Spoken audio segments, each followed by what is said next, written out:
Hello, everyone. Welcome to the Newsbrowse News broadcast.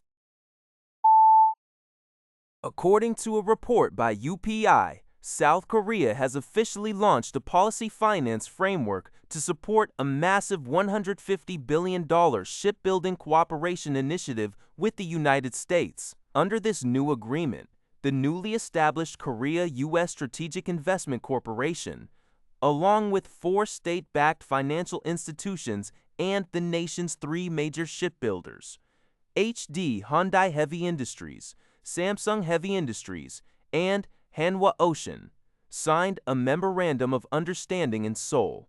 The participants will establish the Korea-U.S. Shipbuilding Cooperation Investment Council, with the Export-Import Bank of Korea serving as the secretariat. The initiative aims to actively share the high financial risks and uncertainties of initial investments that individual companies cannot bear alone when expanding into the U.S. market. South Korean Deputy Prime Minister Koo Yoon-cheol emphasized that this strategic collaboration will not only assist in rebuilding the U.S. shipbuilding base, but also create major opportunities for South Korea's entire domestic maritime supply chain, including small and mid-sized suppliers.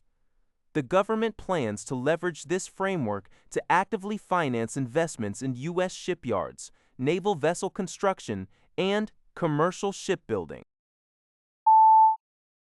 According to Al Jazeera, Israel has continued its attacks on southern Lebanon as Prime Minister Benjamin Netanyahu declared that the Israeli military is not going to withdraw from occupied areas. Netanyahu asserted that troops will remain in southern Lebanon as long as necessary, despite the recently reached interim agreement between the United States and Iran.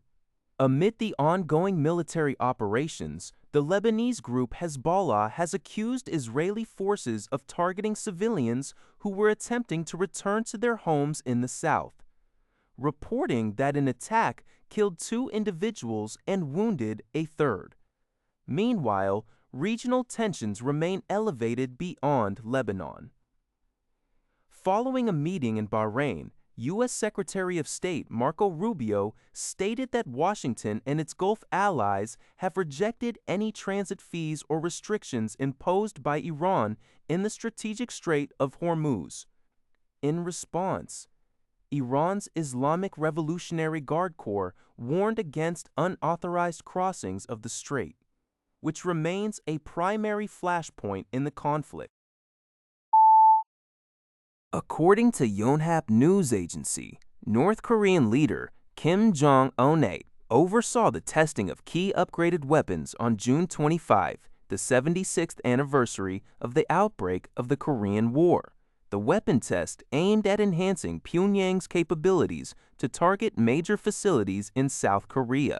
The tested weapons included an upgraded version of the 240mm 24-tube multiple rocket launcher system featuring an autonomous precision guidance system with an extended range of 90 kilometers. Additionally, the military tested a special mission warhead for tactical ballistic missiles designed for the lethal destruction of South Korean airfields, ports, and power infrastructure, along with 65 kilometers extended range shells for a 155mm self-propelled howitzer. Kim expressed satisfaction with the progress, stating that upgrading these long-range strike weapons reinforces North Korea's war deterrence. This testing follows North Korea's ongoing hostile stance toward the South, which Kim designated as the country's primary foe in late 2023.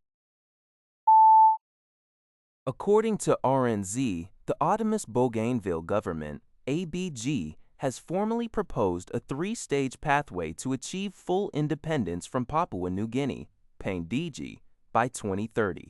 President Ismail Torowama presented the plan, which aims to honor the overwhelming 97.7% vote for independence in the region's 2019 referendum. Under the proposal, Bougainville will prepare for self-government until September 2027 by strengthening governance systems, peace, and economic readiness. This will be followed by a transition period of self-government before achieving full sovereignty as an internationally recognized nation-state in 2030. However, the final decision on independence rests with the PNG National Parliament under the Bougainville Peace Agreement. Earlier, PNG Prime Minister James Marape outlined a different stance, stating that his government supports a longer 15-year transition period. Marape emphasized that any path to independence would be conditional on Bougainville demonstrating fiscal self-sufficiency, maintaining peace, and generating at least 70% of its annual budget internally over a 5-year period. In response, Bougainville has also launched a cost of services report to address its financial stewardship and readiness for nationhood. That's all for this video. Thank you for watching. See you in the next video.